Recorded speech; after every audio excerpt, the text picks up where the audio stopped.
Hello दोस्तों, नमस्कार, जय हिंद, जय भारत। मैं आपके अपने चैनल एम एजुकेशन सफर पर आशा करता हूं सभी लोग मस्त होंगे, एकदम तंदुरुस्त होंगे। दोस्तों, आज मैं वर्ल्ड ज्योग्राफी का एक बहुत ही महत्वपूर्ण टॉपिक पढ़ाने जा रहा हूं। इस टॉपिक का नाम है दक्षिण अमेरिका। दक्षिणी अमेरिका के मैंने लगभग 3 से 4 पार्ट बनाऊंगा, 3 पार्ट बनाऊंगा, 4 तो नहीं, 3 में कवर कर दूंगा मैं। इसका फर्स्ट पार्ट बना चुका हूं। फर्स्ट पार्ट का जो वीडियो का जो लिंक है वो आपको डिस्कशन में मिल जाएगा। ये इसका सेकंड पार्ट है। सेकंड पार्ट में आज मैं आपको जो लेके चलूंगा वह मोस्टली फिजिकल ज्योग्राफी के लेकर चलूंगा। दक्षिणी अमेरिका की जो फिजिकल ज्योग्राफी है, जैसे आपको इस चित्र में दिखाई दे रही है, जो फिजिकल ज्योग्राफी है, फिजिकल ज्योग्राफी मोस्टली जैसे नदियां हैं, पर्वत हैं, पठार हैं, जलवायु है, वन है, मरुस्थल हैं, रेगिस्तान हैं, इन सब के बारे में बताऊंगा। अनुरोध है, यदि मेरा सेशन आपको अच्छा लगे तो मेरे चैनल को सब्सक्राइब करिए, लाइक करिए, कमेंट्स करिए और दोस्तों के साथ शेयर करिए। क्योंकि मित्र, इस चैनल के माध्यम से मैं जीएस के ऑल सब्जेक्ट जैसे हिस्ट्री हुआ, geography, polity, economics, general science के साथ साथ करंट अफेयर जैसे विषयों को बहुत ही सावधानी पूर्वक, बहुत ही सटीक साथ से पढ़ाता हूं। अनुरोध है कि यदि आप इन मेरे चैनल को सब्सक्राइब कर लेंगे तो मेरी ये सारी कक्षाएं निःशुल्क आप तक सबसे पहले पहुंच जाएंगी। हाँ, मैं इस चैनल के माध्यम से बिल्कुल निःशुल्क और फ्री कक्षाएं पढ़ाता हूं। जो आप कोई भी एग्जाम तैयारी कर रहे हो, यूपीएससी से लेकर के ग्रुप डी तक का कोई भी एग्जाम देते हैं, तो मैं दावा करता हूं कि यदि मेरे तीनों वीडियो आप देख लेते हैं दक्षिणी अमेरिका के और यहां से कोई क्वेश्चन आता है तो आप बहुत सरल तरीके से, बहुत आराम से कर ले जाएंगे। तो मित्रों, आइए मिलकर के हम सब इसका अध्ययन करते हैं। मेरे लेकिन अनुरोध मेरा आपसे यही रहेगा कि आप कॉपी और पेंसिल लेकर के बैठें और उसका एक बेहतरीन नोट्स बनाएं। इसका एक बेहतरीन तरीके से नोट्स बनाएं बगैर वीडियो को स्किप किए हुए, ताकि आपका कोई भी क्वेश्चन वीडियो से बाहर नहीं जाएगा। बशर्ते यही है कि आपको पूरा फुल वीडियो वॉच करना है और एक बेहतरीन नोट्स बनाना है। तो मित्र, आइए इसका हम अध्ययन करते हैं। तो देखिए, ये मैंने दक्षिण अमेरिका का कुछ मैप बनाया है। ये मैंने दक्षिणी अमेरिका का कुछ मैप बनाया है इस तरीके का। यदि दक्षिणी अमेरिका इस तरीके का है और मैंने पॉलिटिकल कंडीशन थी वो इसमें बता दी थी फर्स्ट वीडियो में। इस वीडियो में मैं आपको इसकी जो ज्योग्राफिकल कंडीशन है, जो भौगोलिक कंडीशन है, वो बताने जा रहा हूं।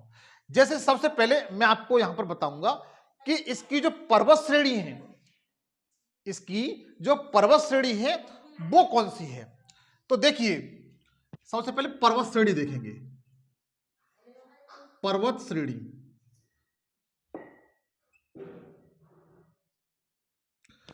पर्वत श्रेणी में आप देखेंगे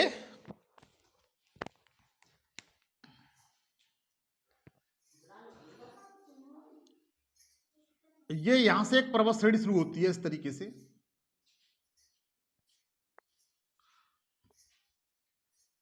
इस तरीके से पर्वत श्रेणी है ये।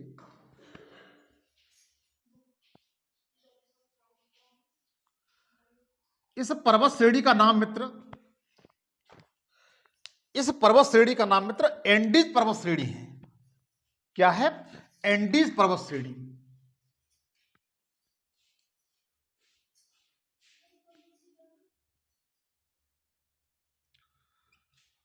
पर्वत श्रेणी। अगर आपसे क्वेश्चन पूछा जाता है कि एंडीज पर्वत श्रेणी किस महाद्वीप में है, अगर आपसे पूछा जाता है कि एंडीज पर्वत श्रेणी है वो किस महाद्वीप में है, तो आज के बाद बता ले जाएंगे कि एंडीज पर्वत श्रेणी है वो दक्षिणी अमेरिका में है। कहां पर है? दक्षिणी अमेरिका में है। इसकी विशेषता क्या है? यह नवीन बलित पर्वत है। कैसा है? यह नवीन बलित पर्वत है।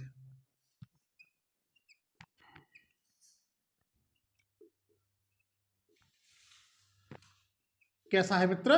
नवीन बलित पर्वत है। इतना क्लियर हुआ। इसके बाद यह विश्व की सबसे लंबी पर्वत श्रेणी है। यह विश्व की मतलब एंडीज पर्वत श्रेणी है, यह विश्व की सबसे लंबी पर्वत श्रेणी है। सबसे लंबी पर्वत श्रेणी विश्व की।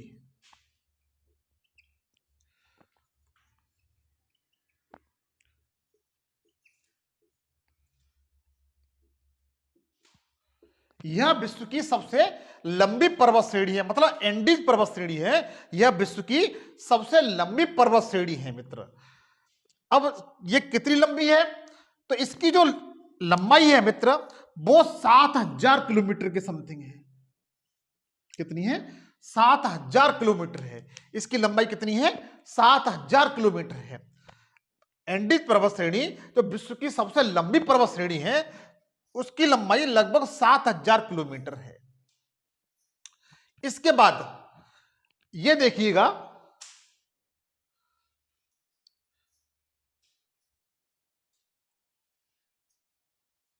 इसके बाद यह देखिए कि यह कितने देशों से होकर गुजरती है। यह कितने देशों से होकर के गुजरती है, तो देखिएगा सबसे पहले यह देश चिली है। राजनीतिक कंडीशन बता चुका हूं मैं। यह चिली है, यह पेरू है, यह इक्वाडोर है। तो कितने देशों से गुजरती है? 3 देशों से होकर गुजरती है। एंडीज पर्वत श्रेणी 3 देशों से होकर गुजरती है। सबसे पहले इक्वाडोर, पेरू और चिली। इक्वाडोर, पेरू और चिली 3 देशों से होकर गुजरती है। 3 देशों से होकर गुजरती है। तो कौन किससे? सबसे पहले इक्वाडोर,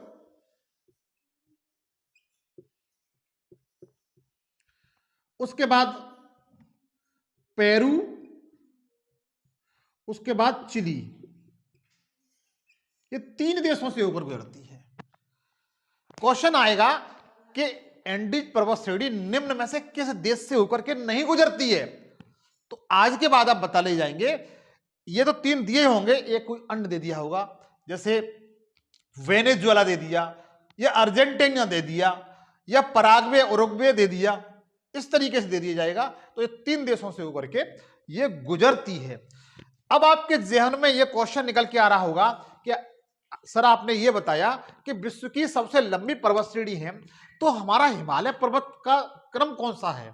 तो मैं आपको हिमालय पर्वत का क्रम बताता हूं कि सबसे पहले आपकी एंडीज पर्वत श्रेणी है। ये सबसे पहले क्या है? एंडीज पर्वत श्रेणी है सबसे लंबी पर्वत श्रेणी है, सबसे लंबी। ये दक्षिणी अमेरिका में है। उसके बाद दूसरी सबसे लंबी चौड़ी है वो रॉकी है, रॉकी पर्वत श्रेणी है। ये उत्तरी अमेरिका में है। तो तीसरी है मित्र, उसका नाम है हिमालय पर्वत, जो आपके एशिया महाद्वीप में है। कहां पर है? एशिया महाद्वीप में है। अगर सीरीज में क्वेश्चन आता है तो सबसे पहले एंडीज है, फिर रॉकीज है, फिर हिमालय पर्वत श्रेणी है। इस तरीके से इसकी लंबाई है मित्र। तो ये आपको एकदम कंसेप्ट क्लियर हुआ। इसके बाद क्वेश्चन पूछा जाता है कि आप ये बताइए कि जो एंडीज पर्वत श्रेणी है, इसकी सबसे ऊंची चोटी कौन सी है? इसकी सबसे ऊंची चोटी कौन सी है? तो इसकी जो सबसे ऊंची जो चोटी है वह एकांकागुआ है। क्या नाम है इसका? एकांकागुआ।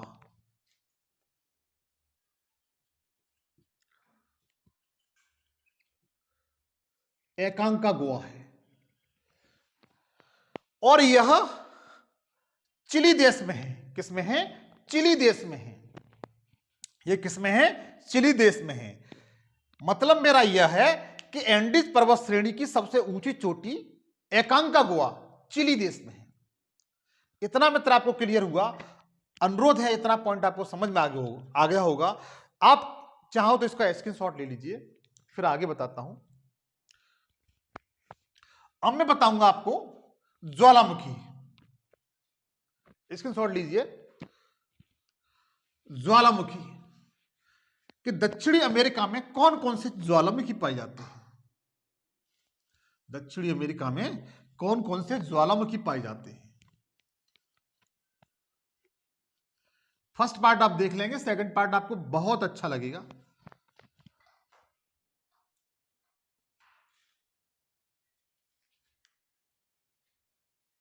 देखिएगा, अब मैं आपको बताने जा रहा हूं ज्वालामुखी।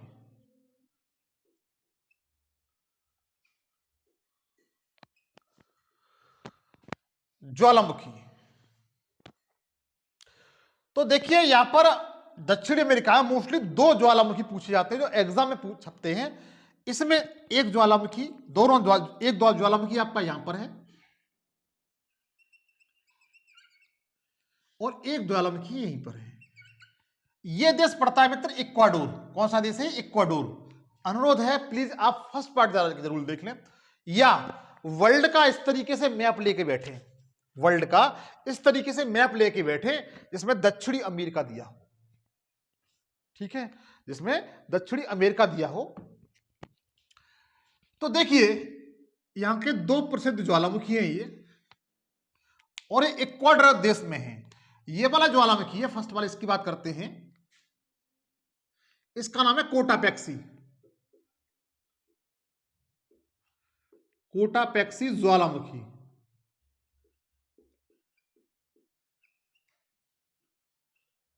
कोटापेक्सी ज्वालामुखी, और ये किस देश में मित्र? इक्वाडोर में है। किसमें है? इक्वाडोर में।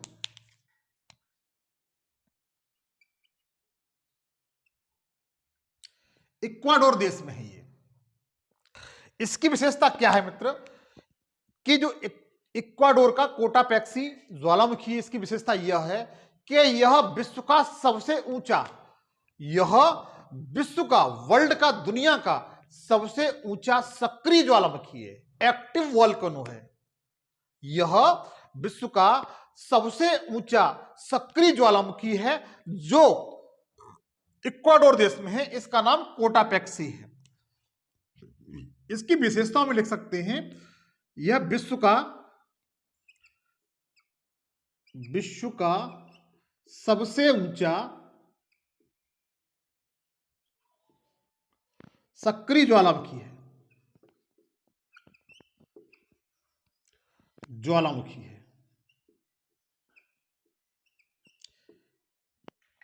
यह क्लियर हुआ मित्र?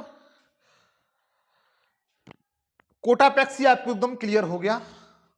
अब दूसरा है ये वाला चेम्बेरेजू। इसका नाम क्या है? चेम्बेरेजू।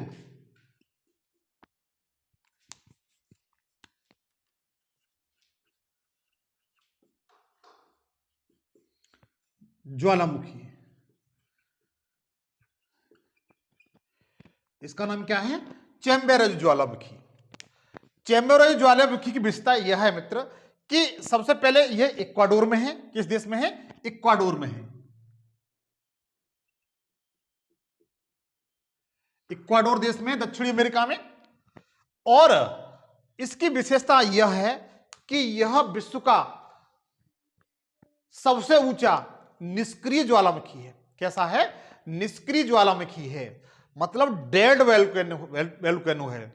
मतलब ऐसा ज्वालामुखी जिसमें एक समय बहुत साल पहले उद्गार हुआ हो और वर्तमान समय तक उसमें कोई भी उद्गार नहीं हुआ हो, तो ऐसे ज्वालामुखी को निष्क्रिय या डेड ज्वालामुखी कहते हैं। तो विश्व का यह सबसे ऊंचा निष्क्रिय ज्वालामुखी है। कैसा है? विश्व का यह सबसे ऊंचा निष्क्रिय ज्वालामुखी है। विश्व का सबसे ऊंचा निष्क्रिय ज्वालामुखी है।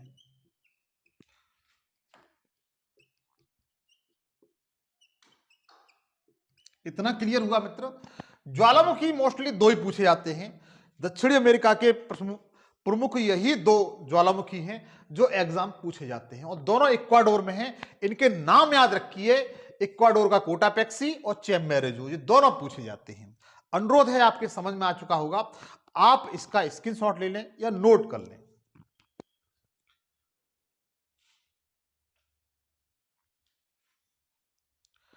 इसके बाद मैं बताऊंगा दक्षिणी अमेरिका की नदियां। दक्षिणी अमेरिका की नदियां, दक्षिणी अमेरिका की नदियां।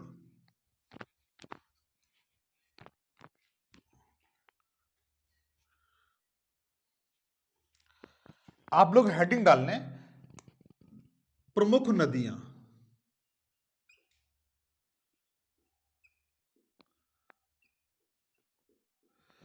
प्रमुख नदियों में सबसे पहले हम पढ़ेंगे इसकी अमेजन नदी के बारे में। अमेजन नदी के बारे में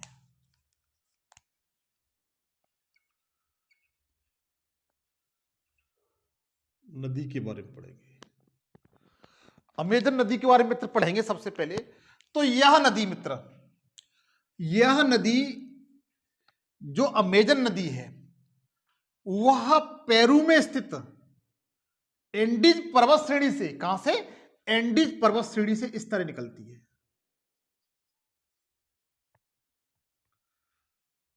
इस तरह निकलती है और यहां पर एक डेल्टा का निर्माण करती है। एंडीज पर्वत श्रेणी इस तरीके से अमेजन नदी इस तरीके से निकलती है,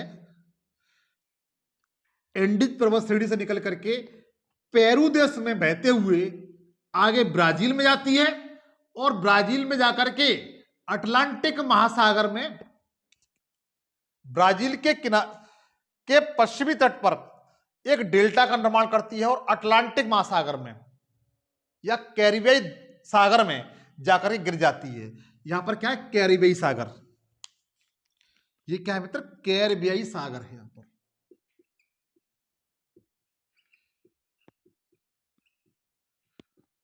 ये क्या है? कैरिबियाई सागर। कैरिबियाई सागर है वो अटलांटिक महासागर का भाग है।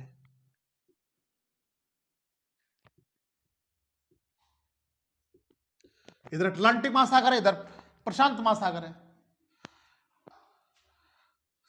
तो इतना क्लियर हुआ कि अमेजन नदी कहां बहती है? दक्षिणी अमेरिका में। कहां से निकली है? एंडीज पर्वत श्रेणी में पेरू देश से निकलती है और ब्राजील में के पश्चिम पूर्वी किनारे पर जाकर के एक डेल्टा का निर्माण करती है। इस डेल्टा का नाम पूछा जाता है, इस डेल्टा का नाम पूछा जाता है। तो अमेजन नदी जो डेल्टा बनाती है, इस डेल्टा का नाम मकापा डेल्टा है। क्या है? मकापा डेल्टा। मकापा डेल्टा बनाती है। देखिए मित्र, अब आपके जहन में यह सवाल निकलना हो, डेल्टा किसे कहते हैं? डेल्टा उसे कहा जाता है जब कोई नदी काफी लंबी दूरी तय करते हुए आती है। जब कोई नदी, रिवर काफी दूरी तय करते हुए आती है तो वो अपने साथ कुछ अवसाद या निक्षेप लेकर के आती है। क्या लेकर के आती है? कुछ अवसाद या निक्षेप लेकर के आती है। जब वह किसी सागर या महासागर के किनारे पर पहुंचती है, उससे पहले वहां पर जो लाए हुए निक्षेप को बिछा देती है। क्या कर देती है? बिछा देती है। जो बिछा हुआ जो क्षेत्र दिखाई देता है, जिसमें निक्षेप क्षेत्र, जहां पर निक्षेप लाकर उसने डाल दिया है नदी ने, उस क्षेत्र को डेल्टा कहा जाता है। क्या कहा जाता है? डेल्टा कहा जाता है। भारत के संदर्भ में आपको बताता हूं कि जैसे आपने भारत का मैप देखा होगा, इस तरीके से कुछ भारत का मैप है। इधर बंगाली खाड़ी, इधर अरब सागर है। यदि कोई नदी बंगाल की खाड़ी में इस तरीके से आकर गिरती है, जैसे गंगा नदी है, ब्रह्मपुत्र नदी है, महानदी है, गोदावरी नदी है, कृष्णा नदी है, कावेरी नदी है, ऐसी नदियां जो बंगाल में आकर, बंगाली खाड़ी में आकर के गिरती हैं, वो हमेशा डेल्टा बनाती हैं। क्या बनाती हैं? डेल्टा। और डेल्टा किसे कहते हैं? जस्ट मैंने आपको बता दिया है। लेकिन ऐसी नदियां जो अरब सागर में आकर गिरती हैं, कहां पर गिरती हैं? अरब सागर में आकर के गिरती हैं, वो एक्सोरी का निर्माण करती हैं। एक्सोरी का निर्माण करती हैं। एक्सोरी क्या होता है? एक्सोरी कहते हैं गड्ढे को। किसको कहते हैं? गड्ढे को।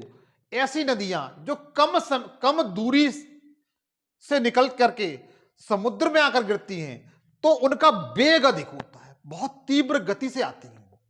तीव्र गति से आने के कारण जिस जगह गिरती हैं, उस जगह एक गड्ढे का निर्माण कर देती हैं। उस गड्ढे को एक्सरी कहा जाता है, भूगोल की भाषा में एक्सरी कहा जाता है। जैसे भारत के संदर्भ में देखा जाए तो भारत के संदर्भ में जैसे नर्मदा नदी हुई, ताप्ती नदी हुई, शरावती नदी हुई, पेरियार नदी हुई, जो अरब सागर में आकर के गिरती है। तो ये आपको कॉन्सेप्ट एकदम क्लियर हुआ। अब देखिए हम चलते हैं अपने पॉइंट की तरफ ही। मकापा डेल्टा का निर्माण करती है। किसका निर्माण करती है? मकापा डेल्टा का निर्माण करती है। इसकी विशेषता मित्र देखिए, यहां अमेजन नदी विश्व की दूसरी सबसे बड़ी नदी है।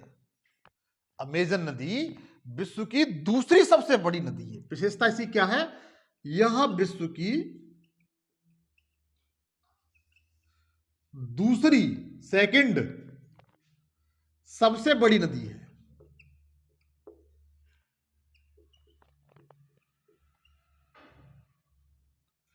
दूसरी सबसे बड़ी नदी है। पहली नदी नील नदी हुई। पहली नदी कौन सी हुई? नील नदी हुई। अच्छा, आपको यह बताना है नील नदी कितने देशों से होकर गुजरती है? नील नदी कितने देशों से होकर गुजरती है और उस पर विश्व के कितने देशों की राजधानियां स्थित हैं, यह आपको कमेंट्स करके बताना है। इसके बाद अमेजन नदी विश्व की दूसरी सबसे बड़ी नदी है। इसके साथ साथ यह अमेजन नदी विश्व की पहली सबसे अधिक जल प्रवाह या जल संग्रहण की दृष्टि से सबसे बड़ी नदी है। दूसरा पॉइंट यह है कि जल संग्रहण या अपवाह क्षेत्र की दृष्टि से सबसे बड़ी नदी है। सबसे बड़ी नदी है। इतना क्लियर हुआ। अपवाह कहते हैं जैसे नदी हुई उसकी सहायक नदियां हैं। नदी हुई उसकी सहायक नदियां हैं जिसमें पानी की मात्रा देखें, उसकी दृष्टि से यह विश्व की सबसे बड़ी नदी है। यह विश्व की सबसे बड़ी नदी है। उसके बाद देखिए, इस नदी पर एक बंदरगाह स्थित है। इस नदी पर एक बंदरगाह स्थित है। इसे मनोस बंदरगाह कहते हैं। मनोस बंदरगाह क्या कहते हैं? मनोस बंदरगाह कहते हैं। मनोस बंदरगाह की विशेषता यह है कि यह विश्व का सबसे अंतरतम मतलब भीतर बंदरगाह है। यह विश्व का सबसे अंतरतम बंदरगाह है। इतना क्लियर हुआ कि सबसे पहले मनोस बंदरगाह किस नदी पर है? तो बता सकते हैं अमेजन नदी पर है। इसकी विशेषता यह है कि यह बंदरगाह विश्व का सबसे अंतरतम मतलब स्थल पर सबसे अंतरतम बंदरगाह है। सारे बंदरगाह नदियों मतलब मोस्टली समुद्र के किनारे पर होते हैं, लेकिन यह नदी पर भीतर है, एकदम अंतरतम बंदरगाह है। कैसा है? अंतरतम बंदरगाह है। इसके बाद मित्र यहां पर एक चीज और देखिए, ये वाला क्षेत्र है, ये वाला क्षेत्र है अमेजन नदी के उत्तर में जो क्षेत्र है, ये वाला, यहां पर काफी अत्यधिक मात्रा में घने वन पाए जाते हैं। क्या पाए जाते हैं? घने वन पाए जाते हैं। और इन वनों को उष्ण कटिबंधीय सदाबहार वन कहते हैं। क्या कहते हैं? उष्ण कटिबंधीय सदाबहार वन। उष्ण कटिबंधीय सदाबहार वन क्या कहा जाता है? उष्ण कटिबंधीय सदाबहार वन इनको कहा जाता है। ये कैसे वन है? उष्ण कटिबंधीय सदाबहार वन है। लेकिन दक्षिणी अमेरिका में इन्हें अमेजन वर्षा वन कहा जाता है। दक्षिणी अमेरिका में इन वनों को अमेजन वर्षा वन कहा जाता है। वर्षा वन कहा जाता है। क्या कहा जाता है? अमेजन वर्षा वन कहा जाता है। नेक्स्ट विशेषता इसकी क्या है इन वनों की? इन्हें पृथ्वी का फेफड़ा भी कहते हैं। क्या कहते हैं? इन्हें पृथ्वी का फेफड़ा कहा जाता है। जो अमेजन वर्षा वन है, इन्हें पृथ्वी का फेफड़ा, जैसे मनुष्य होता है उसके फेफड़े होते हैं, इनका कार्य क्या होता है? ऑक्सीजन को ग्रहण करना, कार्बन डाइऑक्साइड गैस को निकालना। भाई जब तो हम लोग जीवित रह पाते हैं। ऐसे ही ये जो वन है, अमेजन वर्षा वन है, ये क्या करते हैं कि कार्बन डाइऑक्साइड गैस को ग्रहण करते हैं और ऑक्सीजन गैस को बाहर निकालते हैं। संपूर्ण वायुमंडल का लगभग 1/4 भाग इन्हीं वनों से ऑक्सीजन प्राप्त होती है संपूर्ण पृथ्वी पर। तो इन्हें पृथ्वी का फेफड़ा कहा जाता है। क्या कहा जाता है? पृथ्वी का फेफड़ा कहा जाता है।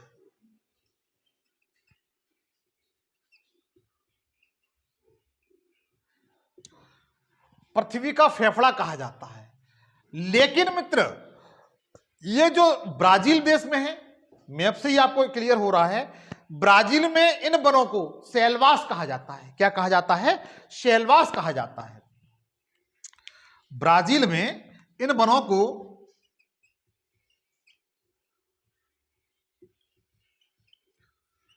को सेल्वास कहा जाता है। इंपोर्टेंट है मित्र, क्वेश्चन पूछा जाता है। मैंने कहा है ना कि यदि आप वीडियो में कंप्लीट देख लेंगे ना तो कोई क्वेश्चन बाहर नहीं जाएगा। तो ब्राजील में इन वनों को क्या कहा जाता है? सेल्वास कहा जाता है। सेल्वास कहा जाता है। इतना क्लियर हुआ? अनुरोध है ये पॉइंट आपको समझ में आया होगा। आप लोग इसका स्क्रीनशॉट ले लें। इसके बाद मैं और नदी बताऊंगा।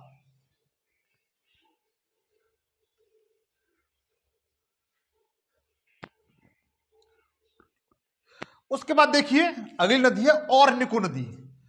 ऑरनिको नदी, ऑरनिको नदी, ये नदी कौन सी है मित्र? ऑरनिको नदी।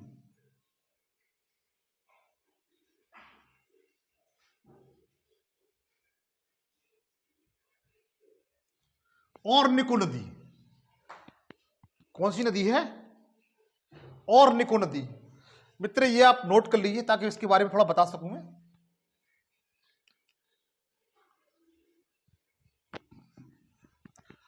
ऑरनिको नदी के बारे में बताते हैं।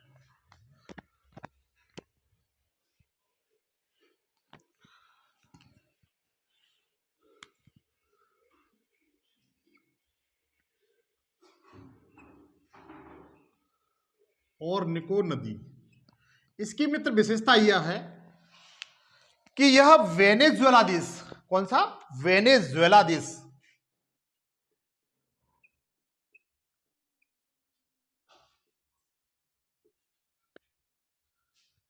में प्रभावित होती है। किसमें? वेनेजुएला देश में प्रभावित होती है। और इसकी एक सहायक नदी है। इसकी एक सहायक नदी है। इस तरीके से इसकी एक सहायक नदी है। ऑरनिको नदी की क्या है? एक सहायक नदी है। उसका नाम कैरू नदी है। क्या नाम है? कैरू नदी। कैरू नदी इसकी एक सहायक नदी है। ऑरनिको नदी की एक सहायक नदी है कैरू नदी। कैरू नदी की विशेषता मित्र यह है कि इस कैरू नदी पर विश्व का सबसे ऊंचा जलप्रपात, विश्व का सबसे ऊंचा जलप्रपात, एंजेला जलप्रपात, विश्व का सबसे ऊंचा जलप्रपात, इसे एंजेला जलप्रपात कहते हैं। क्या कहते हैं? एंजेला जलप्रपात कहते हैं। वह कैरू नदी पर है। एंजेला जलप्रपात, जलप्रपात इसकी ऊंचाई लगभग 980 किलोमीटर है। 980 मीटर है, किलोमीटर नहीं मीटर है। कैरू नदी पर वेनेजुएला देश में, कैरू नदी पर वेनेजुएला देश में विश्व का सबसे ऊंचा जलप्रपात एंजेल जलप्रपात स्थित है। विशेषता क्या है? विश्व का सबसे ऊंचा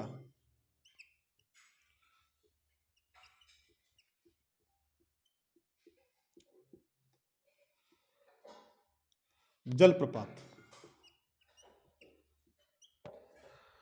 इतना क्लियर हुआ? फिर एक बार देखिए, वेनेजुएला देश में ओरनिको नदी बहती है, उसकी एक सहायक नदी है, उसका नाम है कैरू। कैरू नदी पर विश्व का सबसे ऊंचा जलप्रपात एंजेल जलप्रपात स्थित है, जिसकी ऊंचाई 980 मीटर है। भारत के संदर्भ में बात की जाए तो भारत का जो सबसे ऊंचा जलप्रपात है उसे गोरसप्पा या महात्मा गांधी जलप्रपात कहते हैं, जो कर्नाटक राज्य में शरावती नदी पर है। कहां पर है? कर्नाटक राज्य में शरावती नदी पर है। भारत के संदर्भ में बात की है तो फिर पुनः एक बार देखिएगा कि भारत का सबसे ऊंचा जलप्रपात है, उसका नाम गोरसप्पा या महात्मा गांधी जलप्रपात है, जो कर्नाटक राज्य में शरावती नदी के तट पर है, नदी के द्वारा बनाया जाता है। इतना क्लियर हुआ? आप लोग नोट कर लीजिए।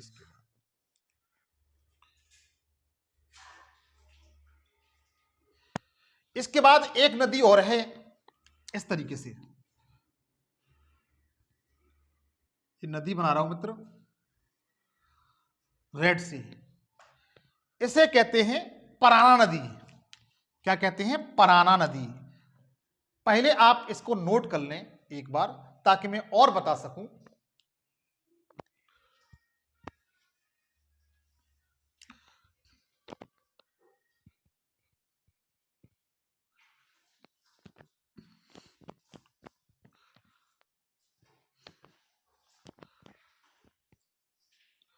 देखिए मित्र, यह है आपकी पराना नदी। पराना नदी,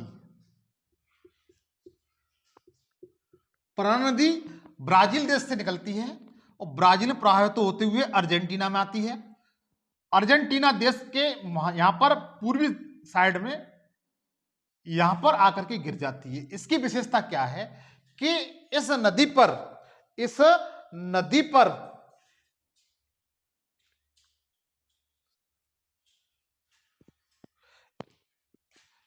पर दक्षिणी अमेरिका का सबसे बड़ा बांध इरेकू बांध, इस नदी पर दक्षिणी अमेरिका का सबसे बड़ा बांध इरेकू बांध स्थित है। क्या है? इरेकू बांध स्थित है। इरेपू है, इरेकू नहीं है, इरेपू बांध स्थित है, सबसे बड़ा दक्षिणी अमेरिका का सबसे बड़ा बांध पर स्थित है, पराना नदी पर। किस पर? पराना नदी पर। पराना नदी पर जो ब्राजील से निकली है, अर्जेंटीना में होकर आकर गिर जाती है, इस पर इरेपू बांध है, जो दक्षिणी अमेरिका का सबसे बड़ा बांध है। क्वेश्चन पूछ लिया जाएगा कि इरेपू बांध किस नदी पर है, तो पराना नदी पर है। एक नंबर के रूप में पूछ लिया जा सकता है कि इरेकू बांध किस नदी पर है, तो आप बता ले जाएंगे कि पराना नदी पर है। किस पर है? पराना नदी पर है। स्क्रीनशॉट ले लीजिए।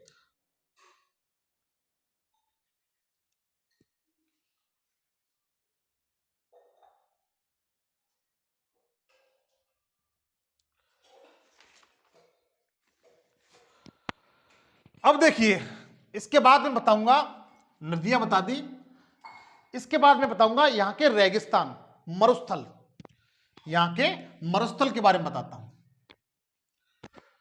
यहां के मरुस्थल के बारे में बताता हूं मित्र। क्वेश्चन आते हैं मित्र, अगर आप ठीक से वीडियो देख लेते हैं तो कोई क्वेश्चन नहीं बाहर जाएगा, ये मैं दावे के साथ कह रहा हूं।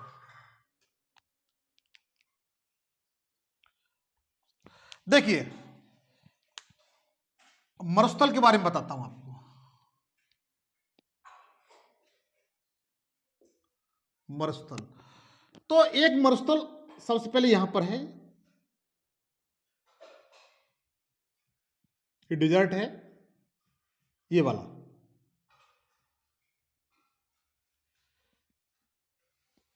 ये डेजर्ट है और ये चिली देश में है। कहां है मित्र? चिली देश में है। ये है।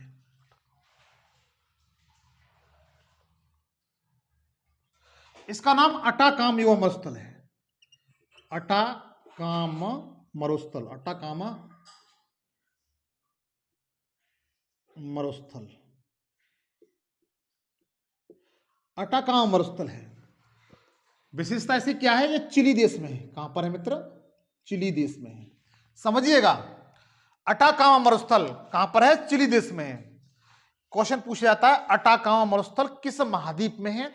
चिली महाद्वीप में है। किस में है? सॉरी, दक्षिणी अमेरिका महाद्वीप में। किसमें? दक्षिणी अमेरिका महाद्वीप में। किस देश में है? तो आप बता ले जाएंगे चिली देश में है। किस में है? चिली देश में है। इसकी विशेषता क्या है? यह विश्व का सबसे शुष्कतम मरुस्थल है। विशेषता क्या है इसकी? विश्व का सबसे शुष्कतम मरुस्थल, सबसे शुष्कतम मरुस्थल है। कैसा है? विश्व का सबसे शुष्कतम मरुस्थल है। अटाकामा विश्व का सबसे शुष्कतम मरुस्थल है। इतना क्लियर हुआ। उसके बाद नेक्स्ट मरुस्थल देखिए।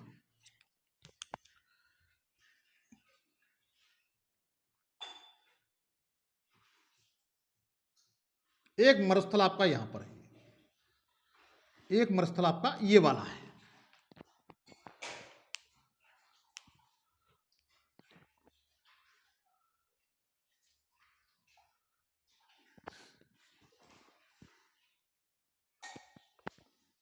एक मरुस्थल मित्र आपका ये वाला है जो अर्जेंटीना देश में है। किसमें है? अर्जेंटीना देश में है। किस देश में है? अर्जेंटीना देश में है। इसका नाम है एंटागोनिया मरुस्थल।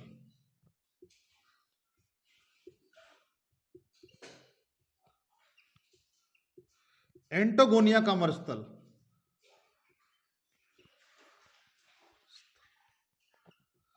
एंटागोनिया का मरुस्थल है। अर्जेंटीना देश में है। किसमें है? अर्जेंटीना देश में, जिसकी राजधानी ब्यूनस आयर्स है। तो एंटागोनिया मरुस्थल है, दक्षिणी अमेरिका के अर्जेंटीना देश में है। किसमें है? अर्जेंटीना देश में है। और इसकी विशेषता क्या है? इसकी विशेषता क्या है?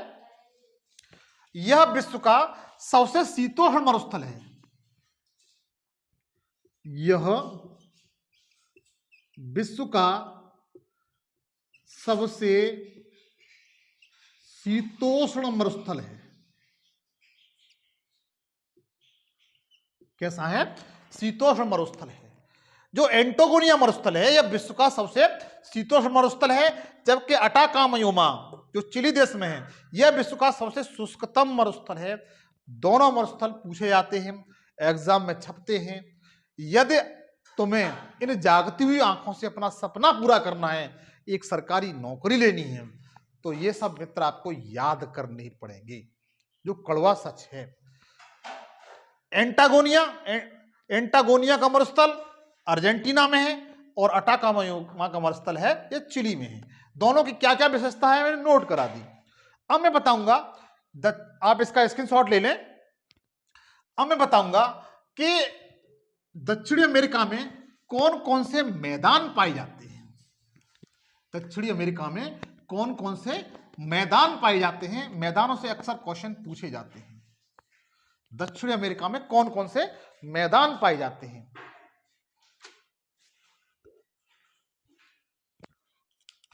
तो प्रमुख मैदान, हेडिंग बनाइए प्रमुख मैदान।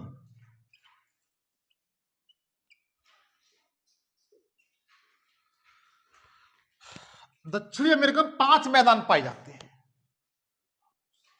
सबसे पहले लानोस मैदान। दूसरा है आपका कंपास मैदान। तीसरा है आपका ग्रान चाको, ग्रान चाको। चौथा है आपका पंपास, और पांचवा है आपका फजेंडा। ये पांचा पूछे जाते हैं। आप पेपर उठा के देख लीजिए प्रीवियस ईयर के, कोई भी किसी भी बोर्ड के, जिसमें ये क्वेश्चन नहीं पूछे गए हों, चाहे आप रेलवे के देख लीजिए, चाहे टीजीटी का देख लीजिए, चाहे पीसीएस का देख लीजिए, चाहे यूपीएससी का देख लीजिए, या ग्रुप डी या कोई भी एग्जाम देख लीजिए, टेट सुपर टेट से लेकर के सब में पूछे जाते हैं। तो प्रमुख मैदान जिसमें लानोस, कंपास, ग्रान चाको, पंपास और फजेंडा, ये 5 एग्जाम में पूछे जाते हैं, छपने वाले क्वेश्चन हैं।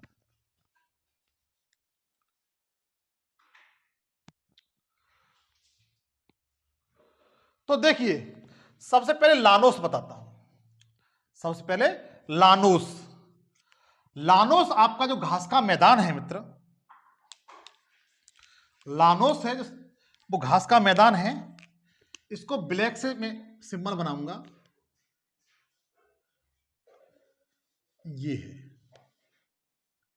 लानोस घास का मैदान, और ये कोलंबिया देश में है। ये कौन सा देश है? कोलंबिया। और कौन सा है ये? लानोस है। लानोस मैदान कहां पाया जाता है? दक्षिणी अमेरिका के कोलंबिया में। लानोस मैदान कहां पाया जाता है? घास का मैदान। तो आप बता सकते हैं कि यह दक्षिण अमेरिका के कोलंबिया में है, और यह उष्णकटिबंधीय घास का मैदान है। कैसा है ये? उष्णकटिबंधीय घास का मैदान।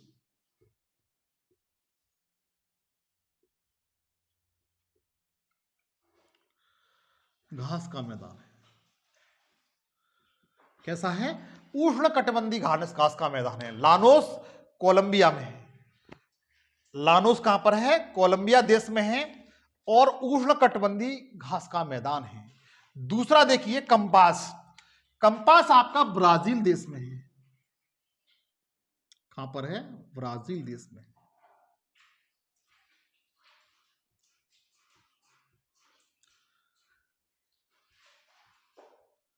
कंपास कहां है मित्र? ब्राजील देश में है। सॉरी, कंपास कहां है? ब्राजील में है। यह भी उष्णकटिबंधीय घास का मैदान है।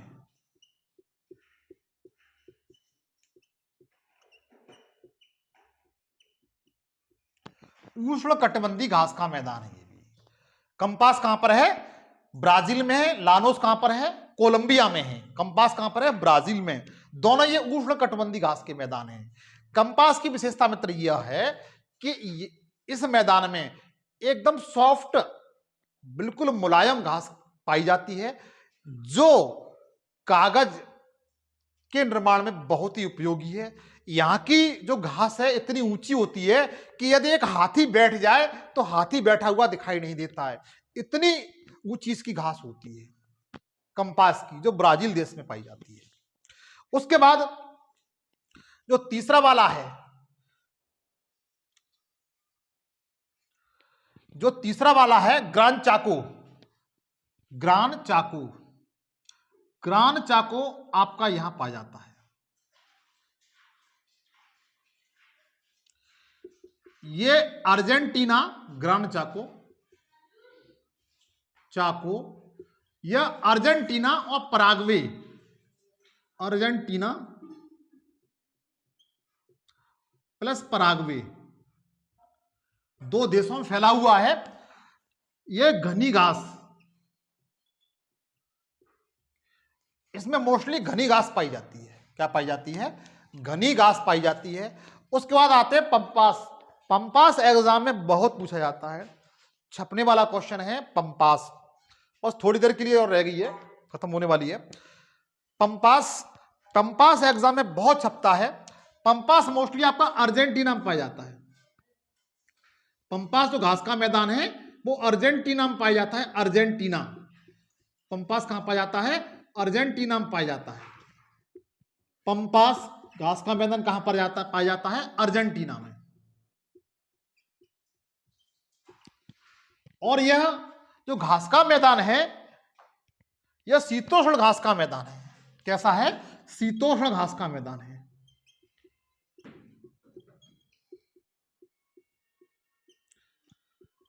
शीतोष्ण घास का मैदान है। कैसा है? शीतोष्ण घास का मैदान है। पंपास आपका अर्जेंटीना पाया जाता है। ग्रान चाको अर्जेंटीना और पराग्वे में पाया जाता है। कंपास ब्राजील में पाया जाता है और लानोस कोलंबिया में पाया जाता है। इसके बाद लास्ट रह गया फजेंडा। लास्ट क्या रह गया? फजेंडा। फजेंडा क्या है? क्वेश्चन यही पूछा जाता है। सबसे पहले ये बताइए फजेंडा क्या है? तो फजेंडा मित्र यह कॉफी के बागान है। क्या है? कहवा के बागान है। कॉफी अंग्रेजी में कहते हैं, हिंदी में क्या कहते हैं? कहवा कहते हैं। तो फजेंडा क्वेश्चन पूछा जाता है, फजेंडा क्या है या निम्न में से फजेंडा का संबंध है? तो फजेंडा का संबंध है वह कॉफी बागानों से है। ब्राजील में इन्हें फजेंडा कहा जाता है। जैसे हमारे यहाँ बागवानी कहते हैं, वहां पर क्या कहते हैं? फजेंडा। फजेंडा का संबंध किससे है? वह कॉफी बागवानों से है और मोस्टली ये ब्राजील में पाए जाते हैं। कहां पाए जाते हैं? ब्राजील में पाए जाते हैं। कहां पाए जाते हैं? ब्राजील में पाए जाते हैं। ये इन्हीं का कहा जाता है फजेंडा। फजेंडा, इन्हें फजेंडा कहा जाता है। आप अच्छी तरह जानते हैं कि कॉफी उत्पादन में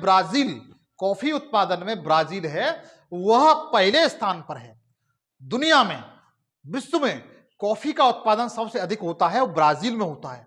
कहां पर होता है? ब्राजील में होता है। और ब्राजील का एक बंदरगाह है, सेंटोस बंदरगाह। कौन सा? सेंटोस बंदरगाह। सेंटोस बंदरगाह।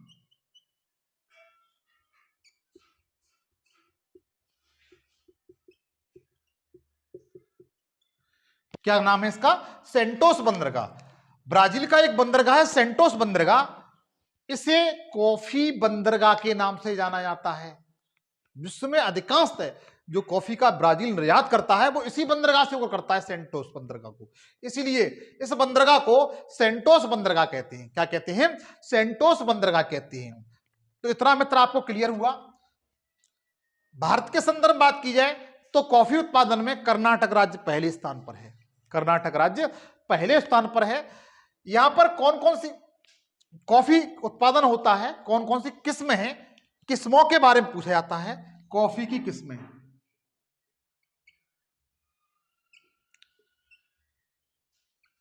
यहां पर 3 किस्में हैं। कितनी किस्में हैं? 3 किस्में हैं और तीनों किस्में पूछी जाती हैं। सबसे पहले रोबस्टा।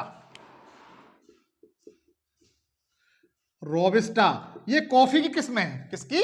कॉफी की किस्में हैं। उसके बाद अगली है आयरेबिका। आयरेबिका। जो तीसरी वाली है लाइरेबिका। तो कॉफी की 3 किस्में हैं। बस खत्म होने वाला है। कॉफी की 3 किस्में हैं, तीनों एग्जाम में आती हैं। रोबस्टा किसकी किस्म है? कॉफी की। अराबिका किसी किस्म है? कॉफी की। और लाइरेबिका किसी किस्म है? लाइरेबिका किसकी किस्म है? कॉफी की। तीनों पूछी जाती हैं। इनमें से दो किस्में हैं, ये वाली रोबस्टा और आयरेबिका। ये ब्राजील में होती हैं। कहां पर होती हैं? ब्राजील में होती हैं। तो दोस्तों ये दक्षिण अमेरिका का सेकंड पार्ट था। थर्ड पार्ट आपको बहुत जल्दी मिलेगा और शानदार मिलेगा। इसी तरीके का आपसे अनुरोध है कि यदि मेरा सेशन आपको अच्छा लगा हो तो मेरी विनम्र निवेदन है कि मेरे चैनल को सब्सक्राइब करें, दोस्तों के साथ शेयर करें, लाइक करें, कमेंट्स करें। बहुत जल्द आपसे मुलाकात होगी। मेरी तरफ से सभी लोगों को धन्यवाद। Thank you. जय हिंद, जय भारत।